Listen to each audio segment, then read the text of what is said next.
Ya, dan kalau di Amerika kan ekonomi benar-benar ekonomi ya. Jadi kalau manajemen bukan di bawah fakultas ekonomi kan. Iya. Jadi kalau di sini kan fakultas ekonomi di bawahnya ada ilmu ekonomi, ada manajemen, ada kan macam-macam. Iya. Accounting termasuk di bawahnya ekonomi. Di KSP itu ada kepala staf, di bawahnya ada deputi. Jadi ada deputi-deputi. Waktu di zaman saya itu ada 5 deputi. Dan mereka punya bidang masing-masing. Jadi di bagian saya tuh yang lebih banyak ke isu-isu strategis dan ekonomi kan gitu.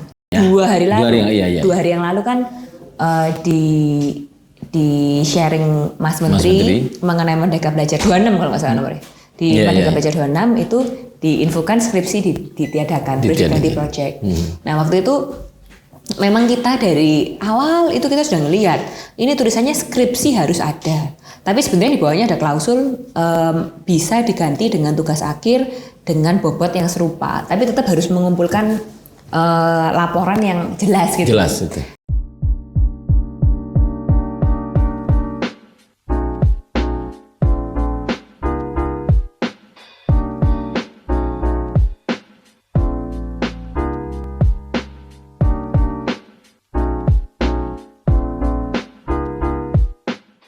Terus sekarang semenjak direktur, Bu Risa, apa nih program andalan selama di Asia ini?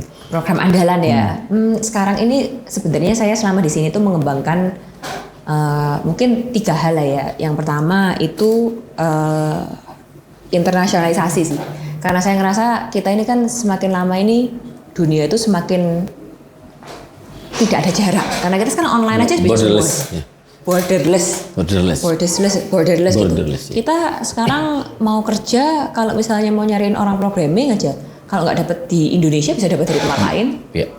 Kayak misalnya kita mau nggak harus itu desain pun di mana-mana sudah. Kita mau ngambil desainer dari luar negeri pun bisa dengan harga yang terjangkau loh. Gitu. Maksudnya dengan harga yang murah gitu. Kalau misalnya itu freelancing atau apa kan bisa murah banget. Nah ini saya rasa kalau kita nggak meningkatkan wawasan teman-teman yang di sini dan hanya fokus sama lokal aja, kayak secara wawasan itu kita nggak bisa benar-benar tahu gimana, kapan sih kita ini unggul gitu. Bentuk internalisasi maksudnya gimana? Jadi internalisasi ini coba ya saya bisa jelasin, nanti kita bisa ngobrol di dalam. Itu salah satunya kita kerjasama sekarang sudah ada mungkin 10 kampus dari luar negeri kali ya. Itu kita ngirimin mahasiswa dalam bentuk internship di sana. Jadi mereka magang di sana.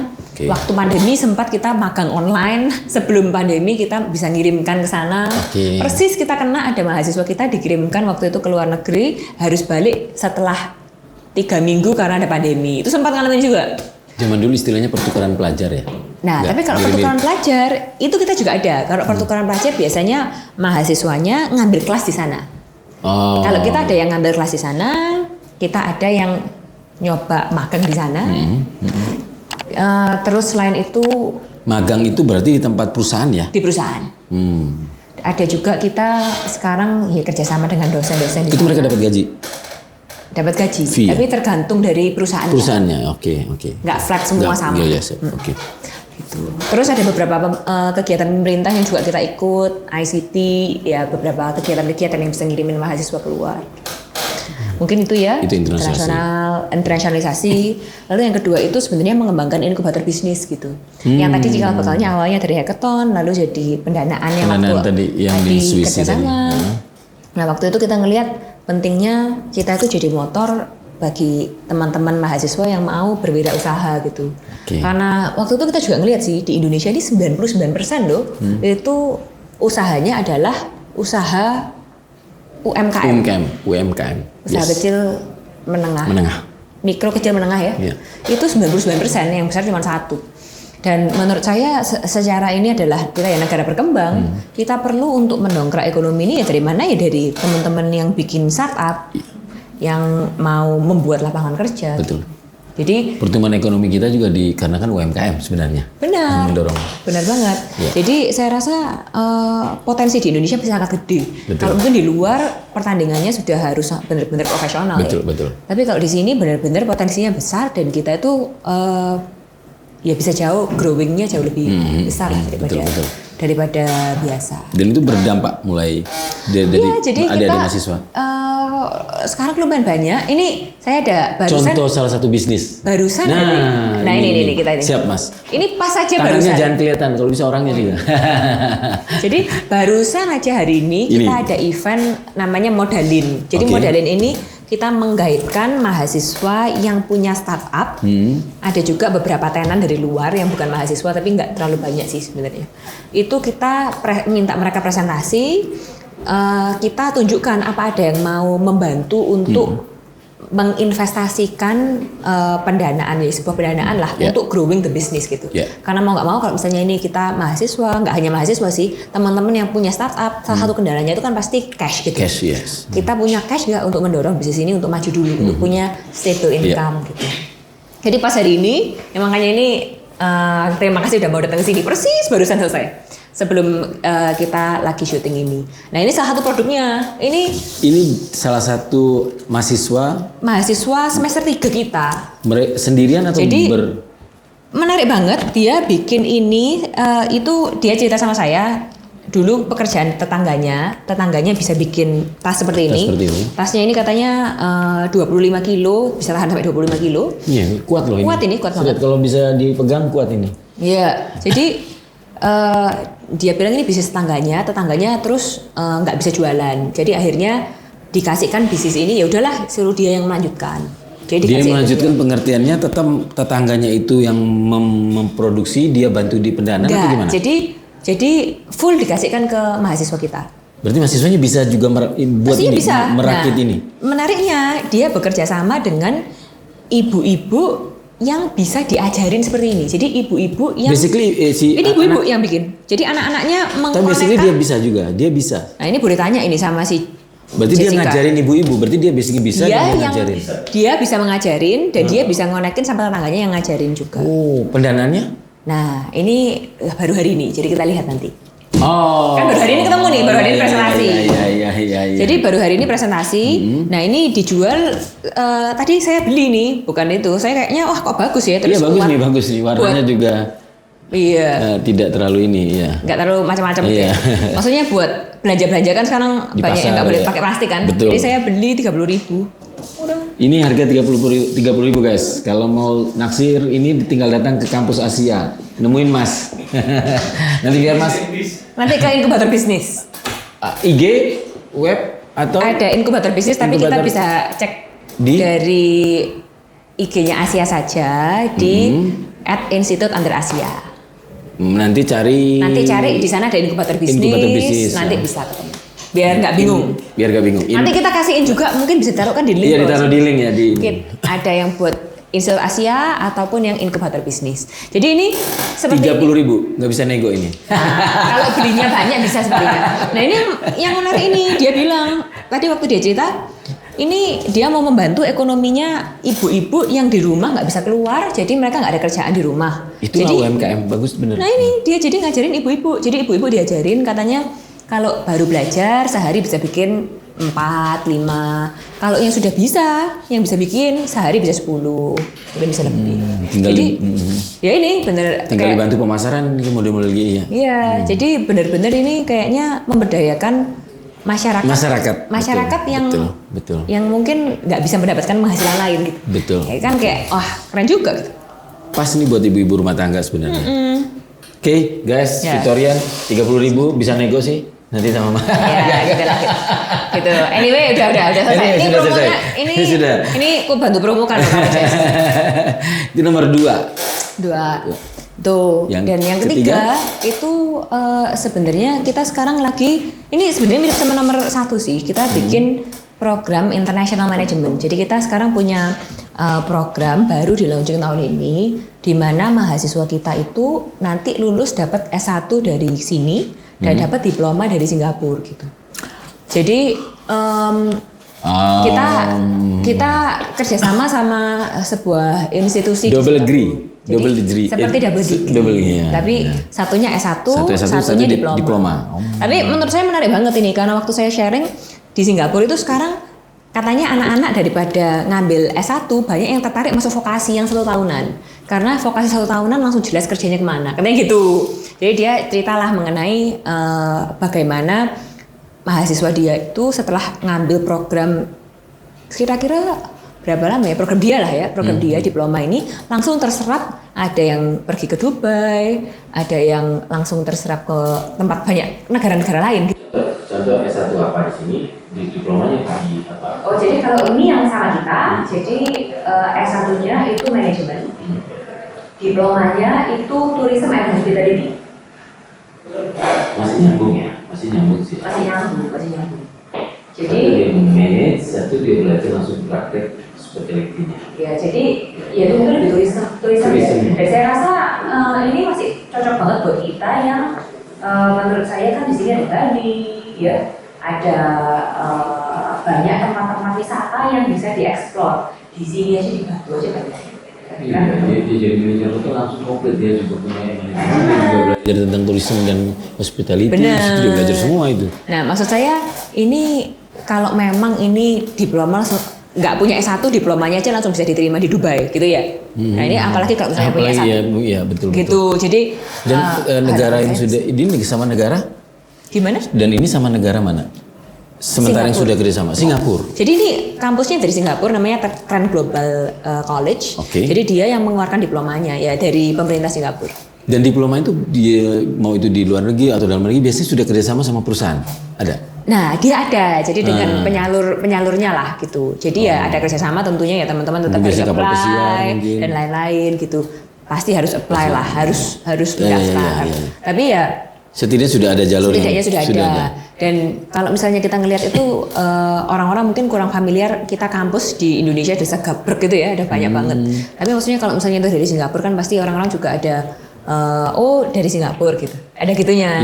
Jadi saya rasa ya ini partnership strategis kita lah. Harapannya mahasiswa kita yang ini sudah MOU ya? Sudah MOU dengan kampus di Universitas. Sudah. Yang di Singapura ya? Iya, Singapura. Ya, sudah. Dan ini programnya jalan ini setelah ini. Ya bagus guys. Siapa jadi yang mau ikut tahun depan mungkin. Ikut tahun depan ini penting karena kan kadang-kadang anak kuliah kan lulus pingin langsung kerja nih. Benar. Dan biasanya kadang pingin kerja di luar negeri. Benar. Ya, ini kan? International Business Management. Harapannya ya teman-teman bisa kalau mau nyoba sekolah di luar boleh. Kalau mau nyoba kerja di luar boleh. Kalau teman-teman mau nyoba untuk hospitality mengembangkan daerah-daerah juga menurut saya ini kesempatan yang gede. Kesempatan iya. Jadi berapa lama? 3 tahun juga di vokasi? 3,5 tahun. 3,5 tahun di Singapura nanti? 3,5 tahun total. Total. Berarti nanti S1-nya di sini berapa lama kalau boleh? Jadi S1-nya totalnya 3,5 tahun sudah lulus. Kita jadi kerjasama kita minta pengajar dari Singapura itu terbang ke sini gitu. Oh, gitu. Tapi yang di sini nggak ke sana mahasiswanya? Yang dari sini ke sana tapi hanya untuk program pendek aja. Yang pendek, magang atau apa gitu ya? Nah, ini menurut saya kalau magang biasanya sekarang lebih mudah kalau kita online ya. Karena kalau di Singapura itu kan living cost-nya tinggi banget. Iya sih. Iya. Saya sebenarnya agak concern di sana gitu. Benar. Apalagi kita di Malang, menurut saya ini mungkin program IBM yang saya lihat salah satu yang paling terjangkau ya. Karena kita juga concern di harga sana sih, gimana teman-teman yang mungkin nggak punya jangkauan itu bisa mau ngambil. Kalau mereka memang punya ya mungkin langsung keluar negeri. Silakan langsung keluar negeri. Oke. Oh berarti tidak terlalu mahal nih programnya. Tidak terlalu mahal ya. Itu namanya programnya International Management. International IBM. Iya, satu semester itu 7.750. 7.750 satu semester guys. Iya nggak mahal juga. Nggak mahal dan itu bisa langsung jadi double degree ibarat kasarnya S1 sama D3. Diploma. Ya, jadi kalau di Singapura tuh nggak ada yang namanya D1, D2, D3 gitu. Jadi cuman diploma gitu. Kita nggak kuliah di luar negeri nih ya. Jadi nggak ngerti. Diploma ya. Iya. Ya juga sih pas lulus kan titelnya apa kalau di Indonesia apa? Kalau diploma kalau sarjana kan sarjana nih SE kalau ekonomi. Kalau diploma madya ya. Nah itu saya yang nggak tahu. Mungkin ada yang tahu. Ahli madya kan AMD kan. Kalau di dua itu kayaknya nggak ada. Kalau di luar negeri apa? Berarti kalau diploma lulusnya berarti apa? Ya diploma tergantung nanti ada yang kalau saya di Amerika Serikat namanya associate's degree. Beda-beda di setiap negara. Kalau di Singapura diploma. Ya sudah dapatnya nanti transkrip diploma. sama nilainya berapa. Dan itu program 3 hal yang Mbak Rektor mendorong. Iya benar. Siap. Moga good luck Mbak Rektor. Thank you. Keren sih. Yang ini langsung berdampak ya kalau Ini berdampak lain. nih. Ini yang nomor 3 itu berdampak tuh. Nomor 2 juga berdampak loh. Ini yang maksud saya teman-teman langsung dari luar kelihatan. Kalau yang di belakang lain kan program-program memperbaiki kampus kan pasti jalan sendiri. Iya. Tapi nggak langsung kena mahasiswa baru, mahasiswa asing. Secara kuantiti kampus mahasiswa jumlah gimana, sudah mulai setiap tahun mulai peningkatan dengan adanya Mbak Rektor nih. Nah saya tuh ya persis waktu saya masuk. Mbak Rektor yang mohon maaf yang tercantik di Malang Raya. Gitu ya. Thank you loh Pak dibantu promo. Promonya mungkin bisa bantu promo untuk masuk ke Asia gitu. Jadi mahasiswa dong. Sorry, ada nggak yang di sini masuk di sini karena pingin kenal sama Mbak Rektor jadi mahasiswa? Benar nggak? Oh benar kan? Meskipun kuantitinya juga tapi ada gitu. Benar. Karena kebetulan ada beberapa yang kayak DRDF waktu saya ngefans kayak gitu kan akhirnya. Mbak Rektor tahu gitu? Tahu? Ya kita nggak ngomong ke Rektor. Iya saya nggak. Baru tahu ini berarti? Nggak tahu baru tahu ini saya. Nggak dibilangin saya. Iya. Creepy. Ya, secara tidak langsung, sorry mohon maaf, memarketingin.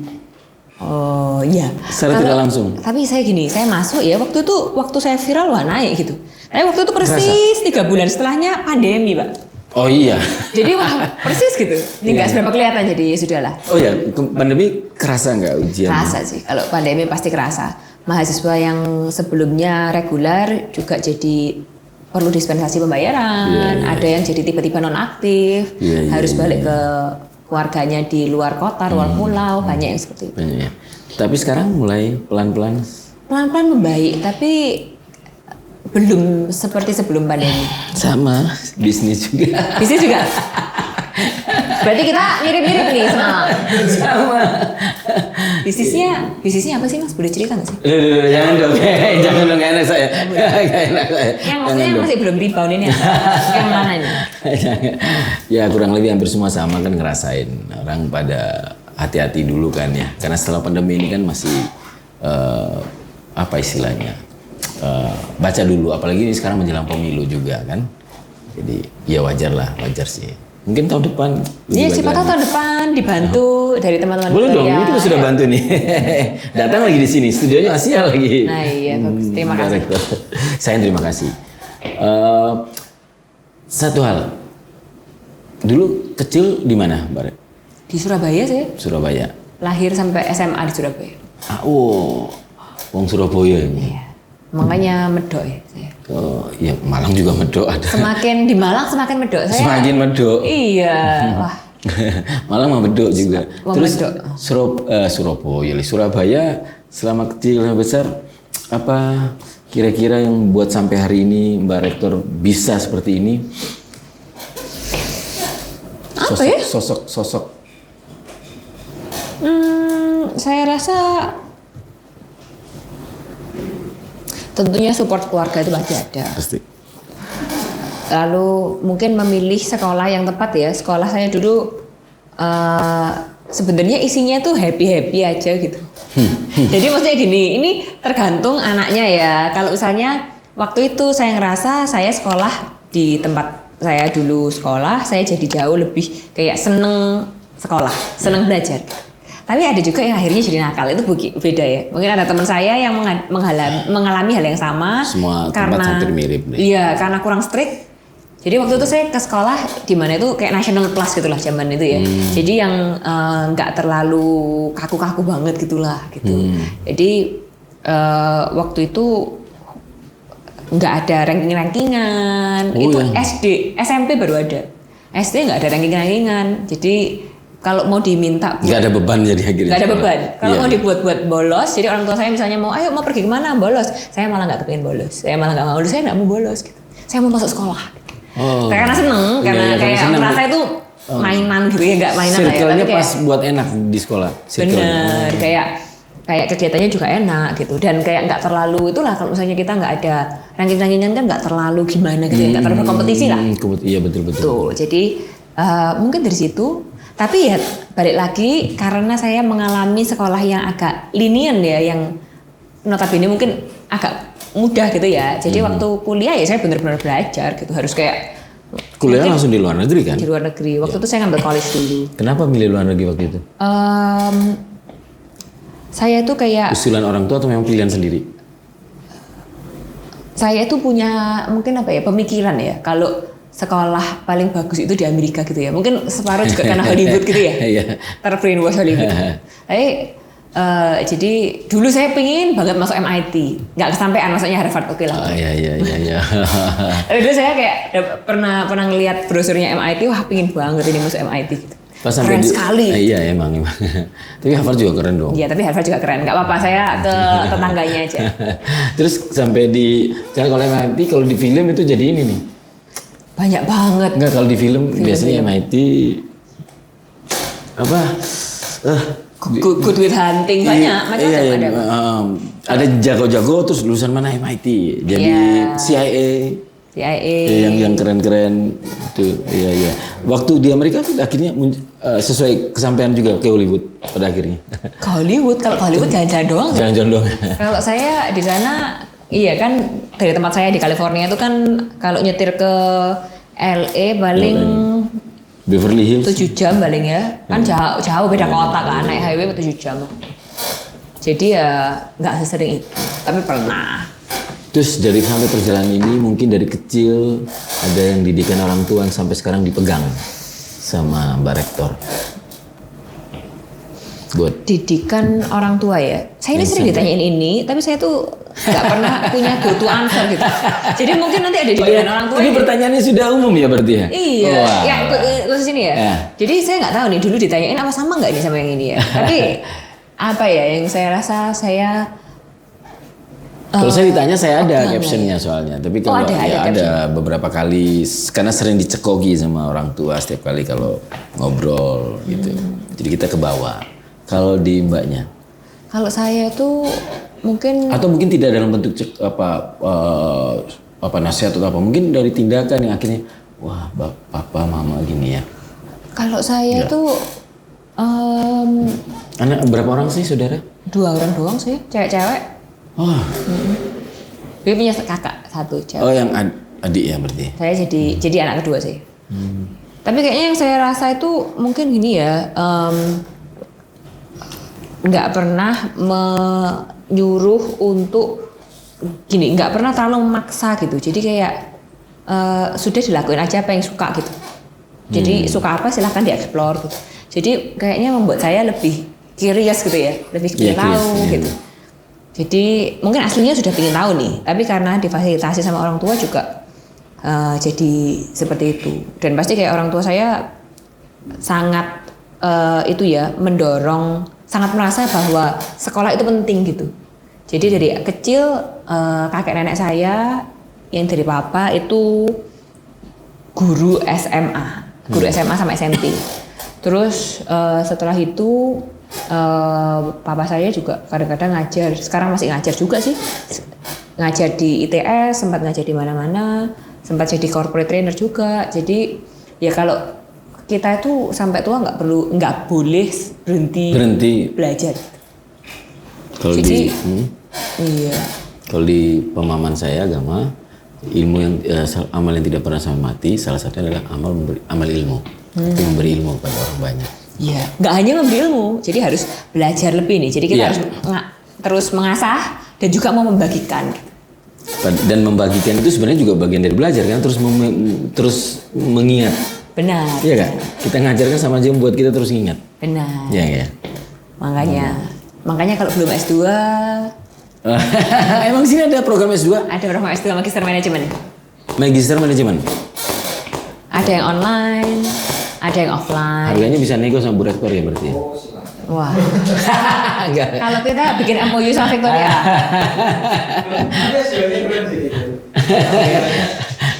Iya. Bu Rektor yang juga ada ini S2. Bu Rektor juga ngajar?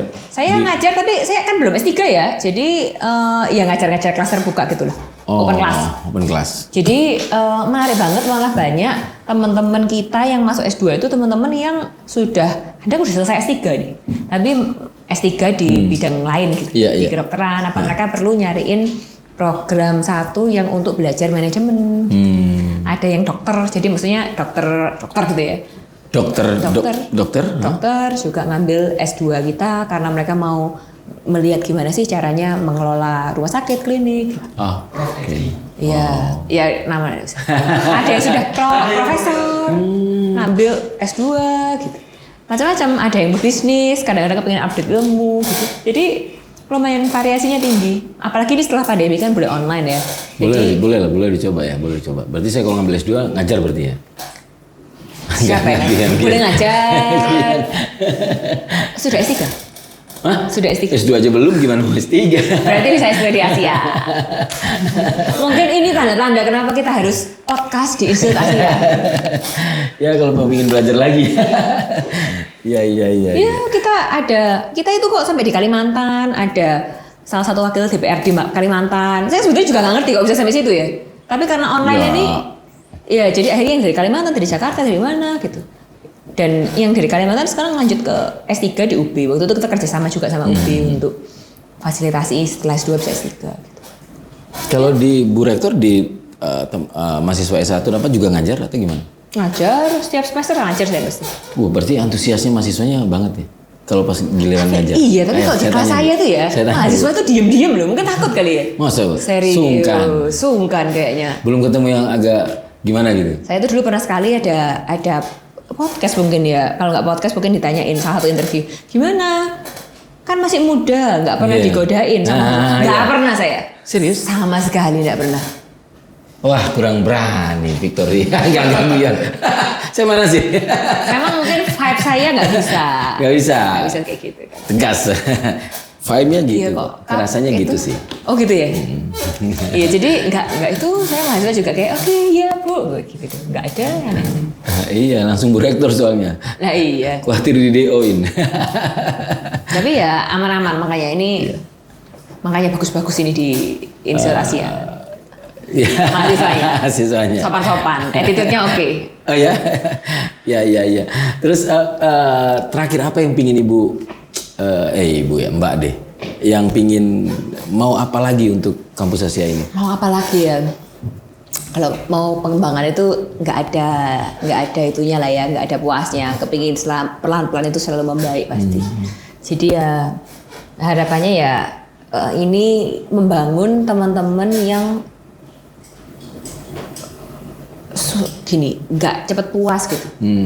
Kayak tim yang benar-benar mau membantu mengembangkan Asia. Ini sih yang saya rasa banget ya, sebelum awal-awal saya join sama sekarang itu kayaknya teman-teman dosen, karyawan, staff yang di Asia saya rasa sekarang jauh lebih kayak bekerja untuk memang karena ingin gitu, karena ingin mengembangkan kampus, karena ingin mengembangkan program-program mereka, kepingin Asia lebih maju. Instead of kayak kerja ini hanya untuk kerja dan pulang gitu loh. Ya. Jadi gimana sih membangun tim satu yang memang fokusnya itu untuk perbaikan dan growth. Ya. Itu sih mungkin harapan saya. Thank you. Ada 2 pertanyaan terakhir buat Mbak Rektor. Yang pertama ini buat kami dan para pebisnis yang lain yang sekarang banyak SDM-nya dari Gen Z.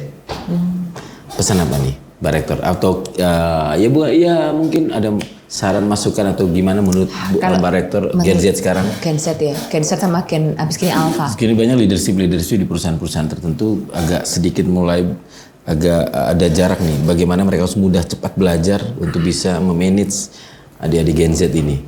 Mungkin kalau saya sih kalau belajar itu menurut saya Gen Z itu udah pinter.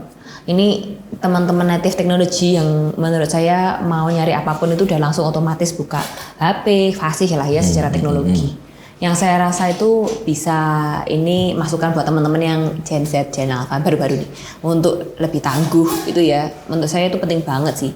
Karena sekarang itu kan kayaknya kok pilihan itu banyak ya. Terus kalau misalnya apa yang saya temukan, banyak anak-anak muda sekarang itu kayak kalau nggak suka sedikit udah aduh nggak mau deh gitu kayak udah saya pindah aja deh gitu, saya nggak mau gitu. Jadi kayak banyak hal-hal yang menurut saya perlu kita coba. Kalau memang kita nggak suka sesuatu bener-bener dilihat. Kalau misalnya teman-teman ini kayak misalnya nyoba agak lama gitu maksudnya, kalau bener-bener memang nggak suka dicari tahu gitu, nggak sukanya kenapa, apakah karena kerjaannya, apakah karena apanya, maksudnya semua pekerjaan itu nggak ada yang instan. Ya. Dan sekarang kan semua orang maunya instan ya. Iya, ya itu masalahnya. Kalau kita nggak ada ketangguhan itu, gimana caranya kita bisa dapat ya progres ataupun sukses lah. Dan untuk para pebisnis yang leader-leader ini, yang memiliki staffnya atau anak timnya adalah dari Gen Z, mereka harus bagaimana? Menurut saya ini yang saya rasa penting. Buat saya juga penting soalnya saya nggak jauh-jauh banget lah, masih milenial. Iya. Meskipun bukan Gen Z. Iya. Itu gimana kita bisa memberikan sebuah otonomi ya, kayak sebuah kepercayaan buat teman-teman yang sekarang ini di bawahnya para pebisnis ini untuk bisa menjalankan apa yang mereka kerjakan. Maksudnya kalau misalnya membuat sebuah keputusan, diberikan ruang untuk membuat keputusan dan mungkin meskipun salah ya jangan terlalu gimana gitu loh. Karena sekarang kan pasti banyak perlu trial and error ya. Kayak saya aja di tim kita. Kenapa? Berarti karena merasa yang gen-gen sebelumnya yaitu kayak angkatan atas itu lebih cenderung strike gitu ya. Padahal nggak kurang memberi kesempatan untuk anak muda begitu. Iya, kayak menurut saya sih banyak yang merasa kayak yang paling tahu itu adalah diri sendiri. Kami. Padahal sebenarnya memang secara pengalaman iya, tapi dunia ini kan berubah banget ya. Betul. Saya baca ada quote bagus-bagus baru dari buku dia bilang kamu itu tahu kalau kamu tuh sukses menjadi atasan, menjadi leader. Kalau kamu tuh merasa jadi orang yang paling bodoh di ruangan. Once again. Kayak kamu tuh sukses bisa sukses bukan exactly sukses menjadi leader. Kamu tahu bahwa kamu itu perusahaanmu itu growing. Kalau kamu jadi sebagai leader, kamu tuh jadi orang yang paling bodoh di ruangan. Jadi teman-teman yang lain itu sudah menjadi tahu mengerti yang macam-macam yang lain. Jadi kamu kalau mau perusahaanmu growing, banyak sebagai seorang leader, kamu harus menjadi orang yang paling bodoh di sana. Ya berarti dia banyak mendengar, banyak maksudnya biar yang lain bawa banyak inisiatif. Iya, ini sekarang banyak yang berbeda ya. Saya aja sekarang dalam kampus ini kayak banyak banget program baru yang menurut saya sendiri kalau saya mau buat program itu tak bisa gitu. Jadi kalau saya mau menangani semua lini ya susah. Kalau saya mungkin membuat satu program bisa. Tapi kalau saya mau membuat inisiatif untuk semua lini di kampus, ya itu susah. Dan Gen Z sebenarnya bisa sebenarnya. Bisa. Karena mudah dengan media sosial. Benar. Nah ini sekarang nge-guide-nya aja gimana, biar pemikirannya lebih kritis. Dari pembelajaran yang lama-lama itu kita bisa ngasihin masukan. Tapi kalau saya rasa gen ya ini Gen yang Z, lebih berumur lah ya. Itu kan biasanya udah maunya gini aja. Merasa senior, merasa lebih udah. Nyoba yang baru itu kayaknya susah. Kalau misalnya mau nyoba yang baru, ya boleh, tapi pasti sukses ya. Gitu kan nggak bisa gitu. Sekarang kita mau coba sesuatu yang baru, suksesnya berapa juga kita nggak tahu. Ditakut-takutin dulu ke yang mau ngerjain. Kalau misalnya salah dimarah-marahin. Oke. Ini pelajaran buat. Gitu. Kan pasti gitu. Ini pelajaran. Benar, ini pelajaran buat. Loh, maksudnya gimana nih? Saya gen yang di atas ya. Enggak, maksudnya benar nggak mengalami ini. Iya benar. Biasanya benar. Karena mereka merasa sudah lebih dulu, kami merasa sudah lebih dulu, jadi merasa lebih pengalaman. Padahal benar tadi dunia udah berubah kan ya. Iya, dan kalau salah ya sekarang lumrah lah, asal kita bisa perbaiki. Secara risk management lah ya, maksudnya resikonya ya diukur, jangan kayak salah berapapun nggak apa-apa, bukan gitu juga. Tapi maksudnya resikonya diukur, nyoba, ya mungkin nyoba kecil dulu, kalau sukses baru kita gedekan kan gitu. Asik loh ternyata ngobrol sama Bu Rektor, kita nggak sadar loh Mbak Rektor. Gitu ya? Ya padahal tadi bilangnya sebentar ya perasaannya. Nggak bosan, Nggak bosan serius. Sudah, berarti sudah cukup ini selesai. Saya pikir sudah cukup, nggak enak juga nih. Oke, Mbak Rektor sekali lagi terima kasih. Sama-sama. Itu caption kita pakai dong tadi yang dipakai nih. Ini buat FYP nanti dipotong, Mas Edo. Jadi kalau di podcast saya Mas Edo ini udah terkenal, cuman orang nggak kenal wajahnya dia. Mau masuk sini? Jangan. Kenalan sama Mas Edo. Gitu. Boleh. Caption terakhir apa biasanya? Mungkin ada moto hidup? Moto hidup? Wah. Mikir nih. Mikir lagi saya. Saya ini harus berpikir banyak. Anak muda banget ya. ini kalau ini captionnya Asia, go beyond. Iya loh, ini saya yang bikin loh. Lah. Waktu pertama jadi lektor, gimana kita jadi go beyond your limit with Institute Asia. Jadi kita gimana mau melebihi, kita ini kan mikir kita punya keterbatasan gitu ya. Gimana kita bisa melebihi apa yang kita pikirkan dengan ya bantuannya Asia gitu. Jadi break free atau melebihi dari limit yang kita set untuk diri kita. Gitu. Dan itu sudah terjadi di Mbak Rektor. Ya dong, masih muda, udah. Siapa tahu teman-teman bisa jadi rektor termuda selanjutnya. Ya kan, saya kan 27. Ya kalau ada sih, ya kalau ada. Kalau ada. Beda. 10 tahun lagi apa 100 tahun lagi? Kita nggak tahu lah. Kita nggak tahu. Jadi tapi nggak lah, itu yang menurut saya yang paling penting ya, balik lagi kita ini seringkali ngeset limit sama diri sendiri gitu loh. Wih, kena nih. Jangan sampai itu membatasi kita untuk membuat sesuatu yang hebat. Betul. Kan sayang. Afirmasinya afirmasi positif terus berarti. Thank you sekali lagi. Terima kasih, Mbak Rektor, sekali thank lagi you. waktu, tempat dan semuanya. Terima kasih. Sama-sama. Sukses buat Mbak Rektor, sukses terus, naik terus nih. Sama-sama. Terima kasih juga buat teman-teman. Oke, teman-teman Victorian Podcast, kita akhiri. Jumpa lagi di next podcast lain kali nanti. Sukses, sehat buat teman-teman Victoria semuanya. Thank you all. Thank you.